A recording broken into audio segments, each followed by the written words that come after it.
Recipes for technical trading success in Cook's Kitchen. Hey everybody, welcome back to Cook's Kitchen. We're going to talk about semiconductors and maybe a little bit of Bitcoin. Hopefully you saw my video last week, Bitcoin Crash Lessons. Passionate Belief Still Needs Risk Management. And this is the article version on Zacks.com. The good news is that if you find it on YouTube, the link is there to this article. But you could just do a Google search, Bitcoin Crash Lessons, and I bet you it would come up too.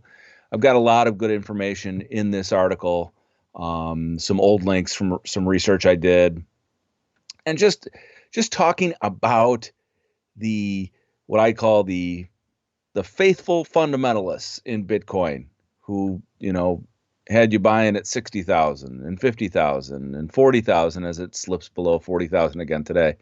I'm on board for Bitcoin as being a new asset class. I believe it is. But it's not going to go to 100,000 this year. I don't even know if it'll see 60,000 again this year. We could be in for some time to heal. And that was my point is that even if it is this revolutionary new asset class, it's still an asset that trades with market prices, which are beholden to human emotional extremes of pessimism, optimism, fervent belief, and despair. And so I go over a lot of that, and I talk about with or without Elon, crazy Elon, you've got a market that's going to swing wildly until more institutions are involved. So that's what I talk about in that article. Again, you can find the link on YouTube. So I've got a buddy who's actually, this is how I met him. He's the anchor for TD Ameritrade TV or TD Ameritrade Network, which is their all-day stock market broadcasting, where Oliver J. Rennick is interviewing, CEOs and analysts and chartists and Bitcoiners. And he came up with a fun little thing this morning. He said he came up with a new acronym. We all know FUD, which is fear, uncertainty, and doubt. OJ has coined MUD for maniacal, unwavering devotion, which is sort of what I was talking about last week. That, when you let your beliefs get in the way of critical thinking and risk management, things can turn quickly south for you. And I want to show one more comment he made below in this thread here on Twitter. Let's see. Oh, let me just show you this. I sort of took this guy on. Lyle Pratt. I'm not sure who he is. Let's read his bio. Searching for asymmetric opportunity. He's a telco strategy executive. He's done some software startups that have been acquired. He's an advisor for TVP. I'm not sure. Oh, it's a venture fund. It's a Bitcoin venture fund. Okay. So, definitely a Bitcoin maximalist, shall we say.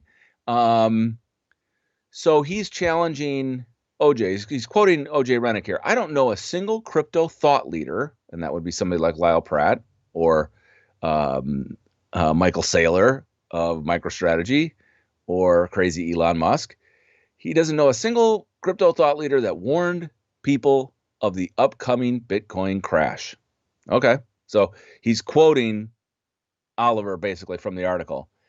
And his response is, why should I, a public proponent of accumulating Bitcoin for the long term, encourage people to gamble their Bitcoin by trying to time unpredictable markets?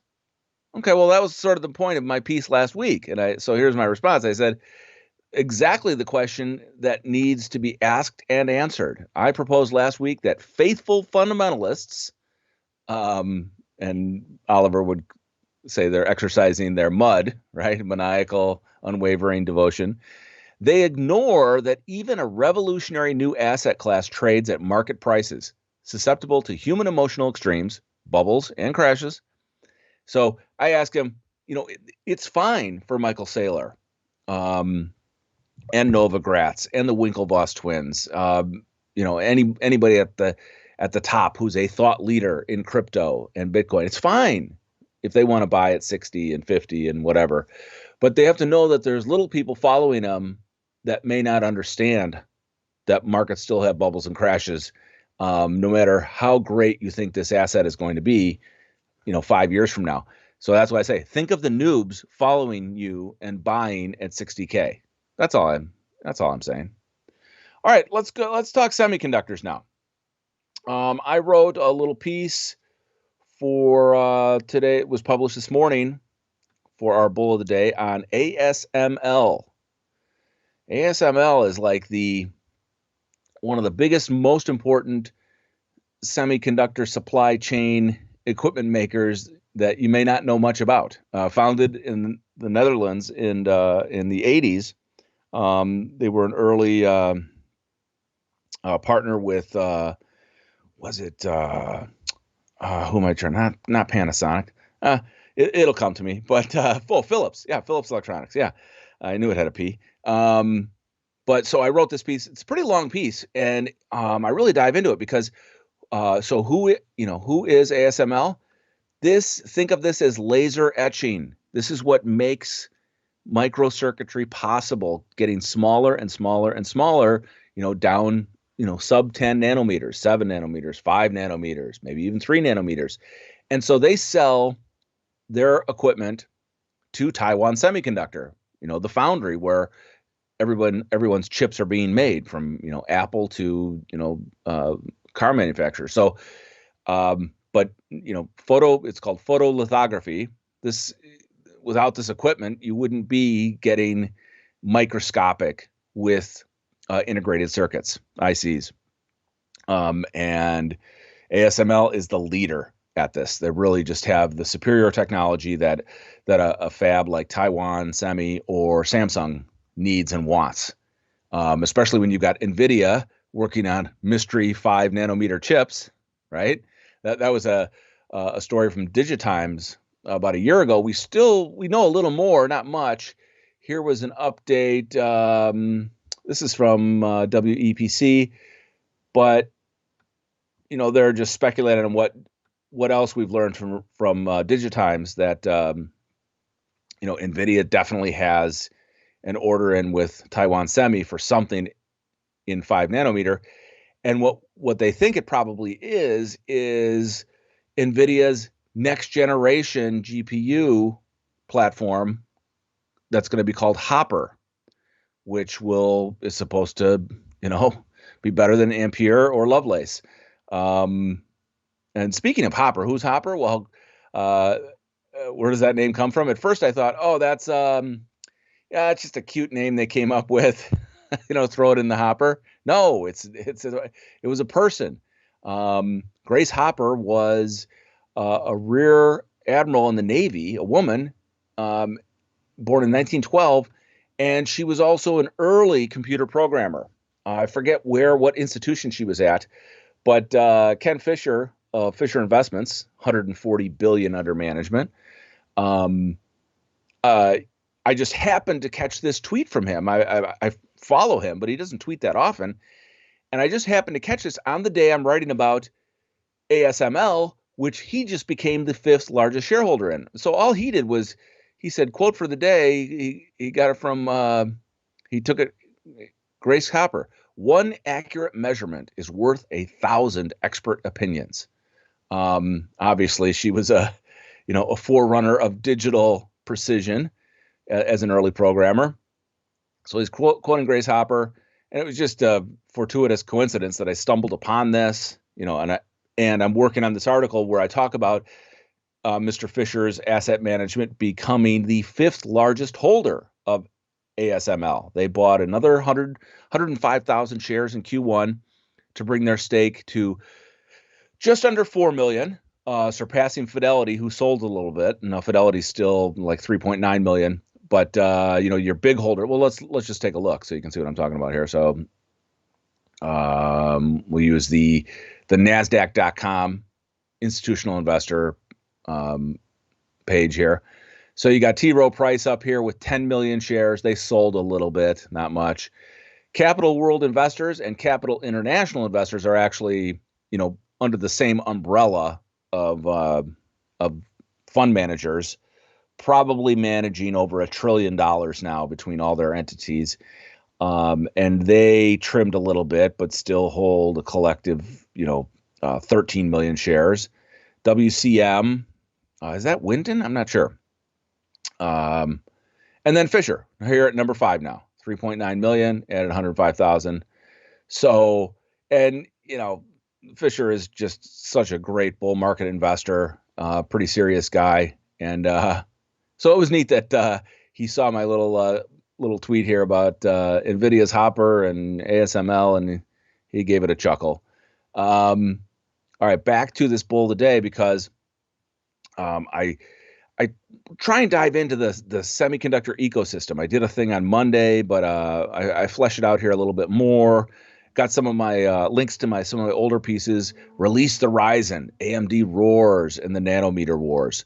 Talk about TSM, Taiwan Semi, why it was a huge buy last year, and why ASML.